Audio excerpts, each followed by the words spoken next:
Para usted poder predicar la palabra en Japón, usted tiene que estar lleno del Espíritu Santo, ya que es importante las señales y las maravillas de Dios para que Dios se glorifique en esa nación, ya que ellos adoran a sus antepasados y tienen un grupo de personas adivinas y hechiceros y sacerdotes budistas que hacen diferentes sanidades y milagros, y se necesita el encuentro completamente con el Señor.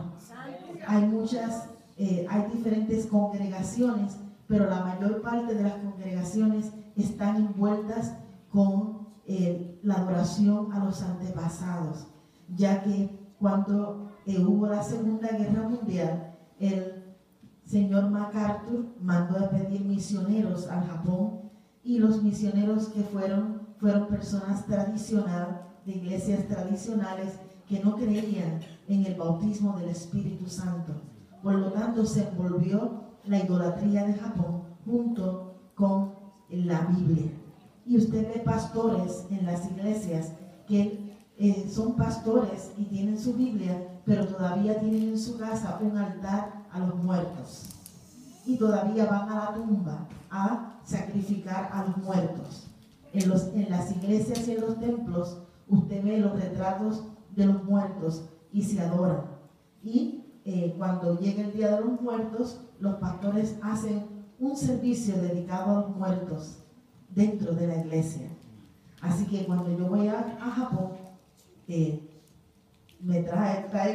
traje una persecución terrible, y me llamaban doctrina de rol porque yo hablaba en lenguas y rompía los altares de los ídolos, ¿verdad? Y ellos nunca habían visto eso, pero era el propósito que Dios tenía, gloria al Señor, para un despertar del Espíritu Santo en aquella nación, gloria al Señor. Pero yo solita no puedo ganarme todo Japón para Cristo.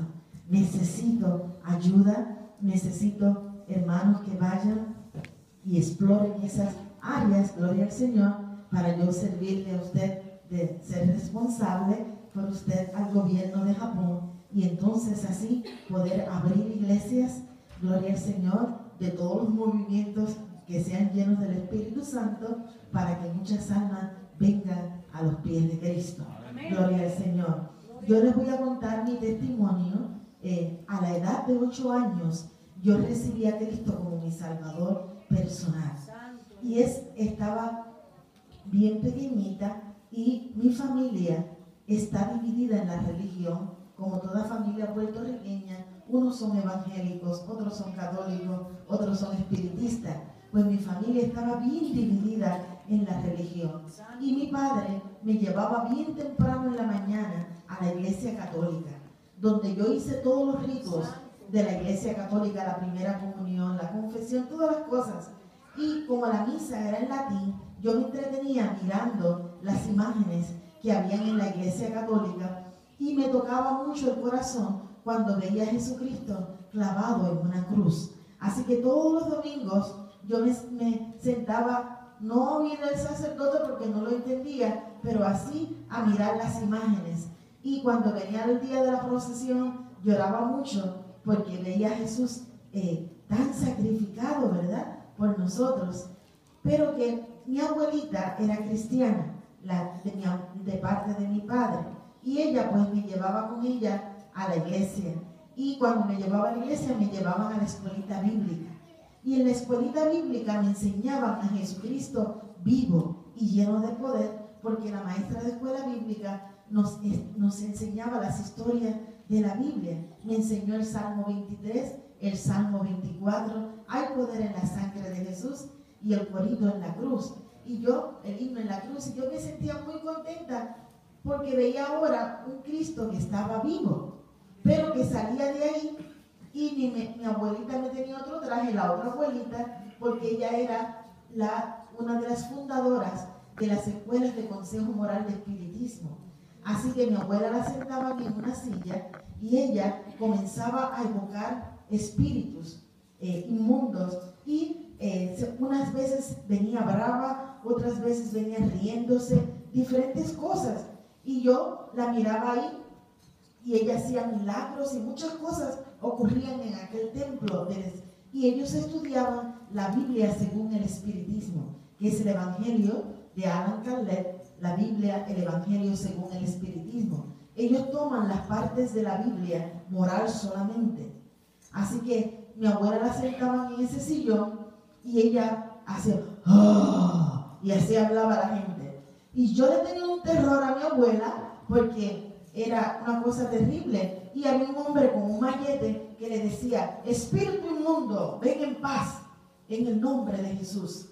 Y mi abuela se aquietaba. Y venía otro espíritu, la cogía y ella le hablaba a la gente hasta el lunar que usted tenía en la cabeza. Hermano, y mi abuelita cristiana, cuando yo fui creciendo, me dice: nena, tu abuela está llena de demonios. Decirle a un nieto que la abuela está llena de demonios, eso es terrible. Porque yo lo cogí más pánico. Y él me dice mi abuelita cristiana: si tú no me crees, cuando ella empiece a ser así, tú vas a cubrirte con la sangre de Cristo y vas a clamar al nombre de Jesús y vas a decir el Salmo 23 para que tú veas lo que le va a pasar a tu abuela.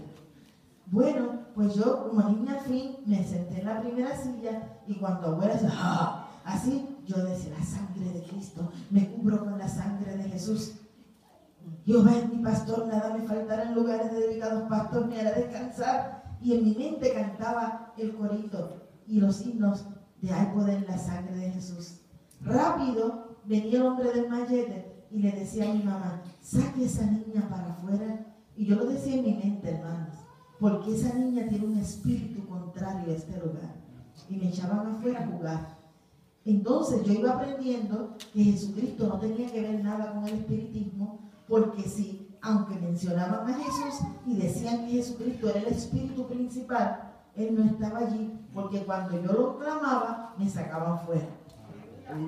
Y así yo fui aprendiendo, y ya a la edad de 14 años, yo me pongo bien rebelde, como dicen, ¿verdad?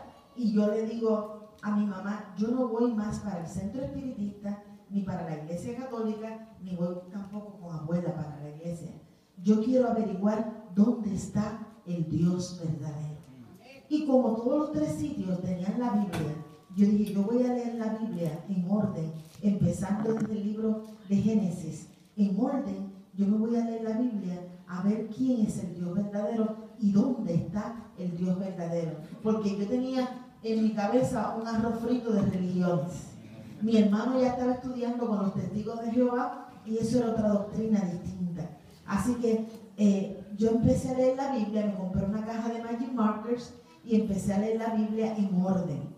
Y cuando yo voy leyendo el libro de Jueces, ya yo descubro que es abominación a Dios hablar con los muertos, que es abominación a Dios postrarnos delante de imágenes.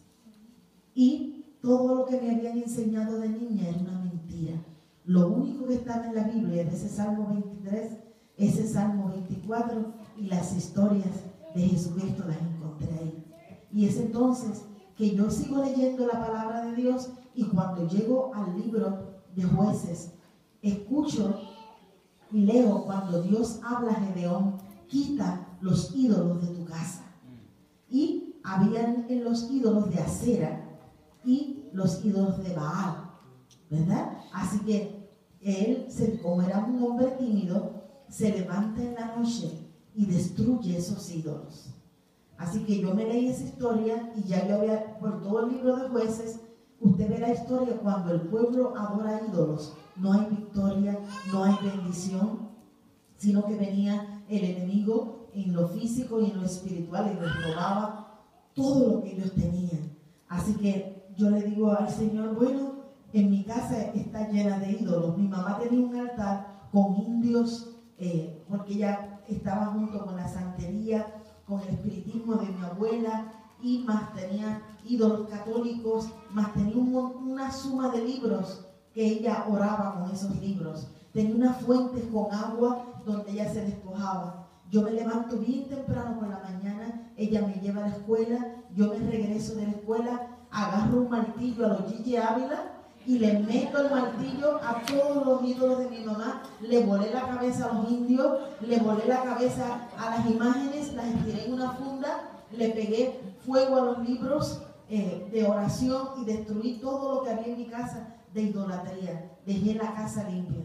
Cuando mi mamá llega, ella iba derechita a su altar, a echar todos, a despojarse en una bandeja de agua que ella tenía.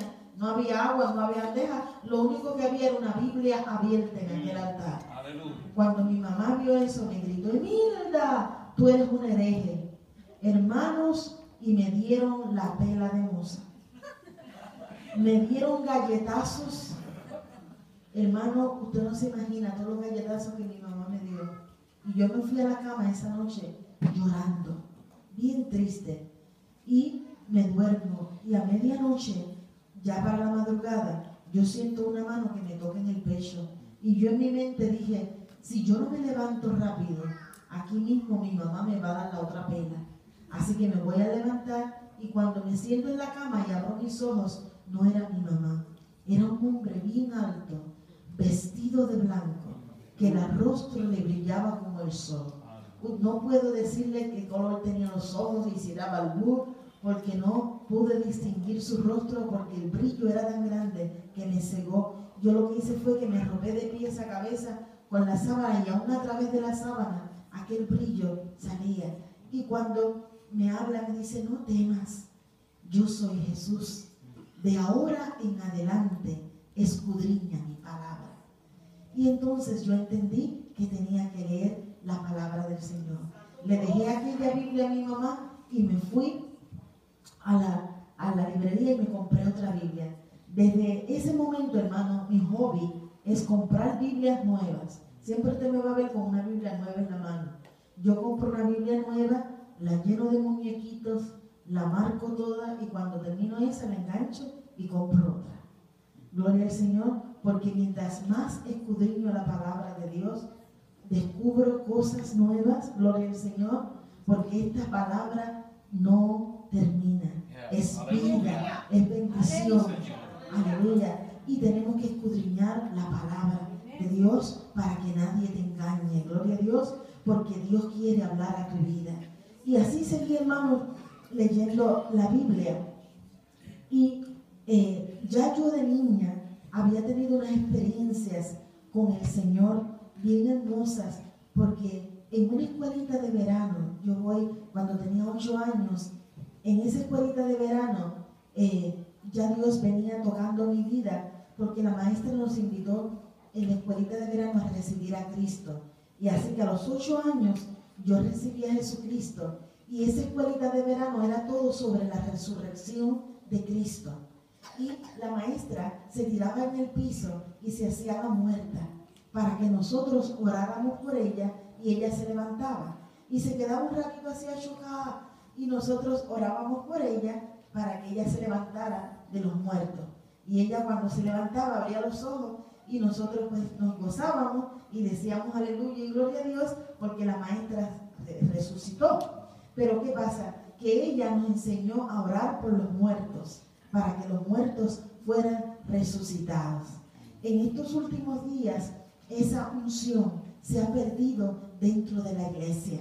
Cuando una persona se muere, se la llevan para la funeraria y nadie ora por ella. Pero nuestra Biblia nos dice: resucitar a los muertos. ¿Cuántos adoran a Dios? Yo no estoy hablando doctrina diferente, eso es bíblico. Según dice la palabra, sanar los enfermos, echar fuera demonios y resucitar los muertos y limpiar a los leprosos. Eso Jesucristo se los dijo a los apóstoles. Y